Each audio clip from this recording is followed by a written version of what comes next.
یادتون از دیشب چی خوردین؟ هیچ چیز نخوردم، هیچ چیز. گفتم که ابزایی یک نیم قاقاب آوردم من خوردم. یادتون از دیشب چی خوردین؟ دیشب راز بگیم قسم به خدا نان چای خوردیم. بسم الله الرحمن الرحیم. والذین فی اموالهم حق معلوم للسائل والمحروم. کسانی که در اموالشان حق و سهم مشخص شده ای دارند، سهم مشخص شده ای دارند برای هر درمانده و هر محرومه، برای هر سوال کننده و محرومه. الحمدلله ما در ولسوالی زیبای دهدادی ولایت باستانی مزار هستیم.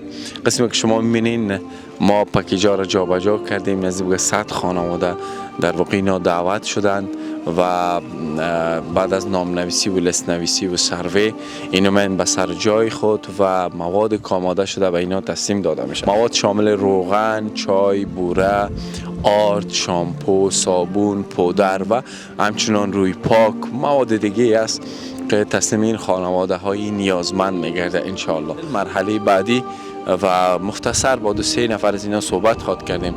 خوب هستین خاله جان؟ شکر دیگه، شما خوب هستین؟ زنده باشید. چطور از وضعیت اقتصادی؟ وضعیت من هیچ نانور ندارم. خب نه نانور دارم، دختر دارم، بچه ندارم و ندارم، بیوه هستم، خودم هیچ کسی ندارم. یادتون از دیشب چی خوردین؟ هیچ چیز نخوردم، هیچ چیز. گفتم که ابزایی یک نیم قاقاب آوردم من خوردم، یه نیم خوردم، هیچ چیز ندارم.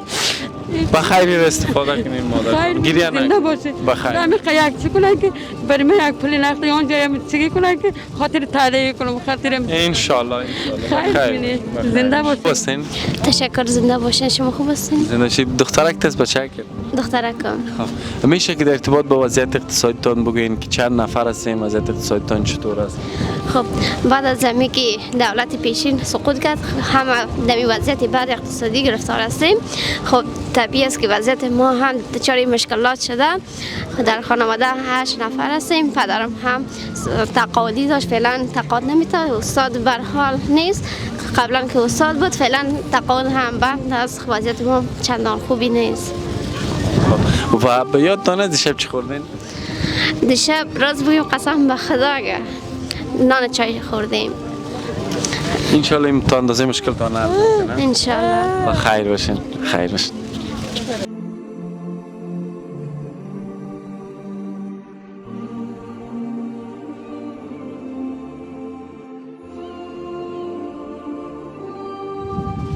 خوب هستین؟ شکر فضل احسان خدا. اول بخین که در چی شده پایتون؟ پای ما تکر کردیم. تکر کردین؟ حادثه کلگی هستیم.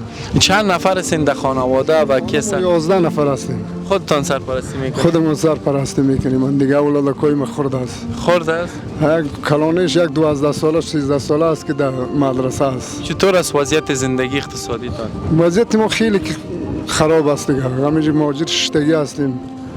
از خداوند متعال خودش میخواهیم که مقصد خداوند رزق اولادای ما را برسانه و از خود ما را برسانه. دیگه کنم رای ما نداریم بچه. با این وضعیت چطور کی خواب فامیلتان پیش میبره؟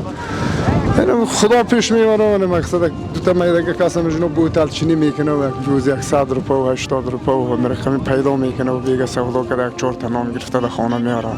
دیشب یادتان است که چی خوردید؟ این دیگه یک ذره قورمه کچالو را پخته کرده بودن همون خورد. قورمه کچالو. الله متعال مشکلاتتان حل کنه. انشالله ما بتونیم در آینده شما را بیشتر کمک کنیم. تشکر از شما. خیر باشید. خب دوستان عزیز، ولایت مزار شریف بود و ما افتخار از این داریم که عزیزان تونستیم اینجا کمک و دستگیری کنیم. یک بار دیگه می‌بینیم که مشاهده میکنین ما در ولایت‌های مختلف ولایت زیبای مزار ان شاءالله دیستریبیوشن ها را خواهد داشتیم. سپاسگزار هستیم کسانی را که ما را انتخاب میکنن. و السلام علیکم و رحمت الله و برکاته.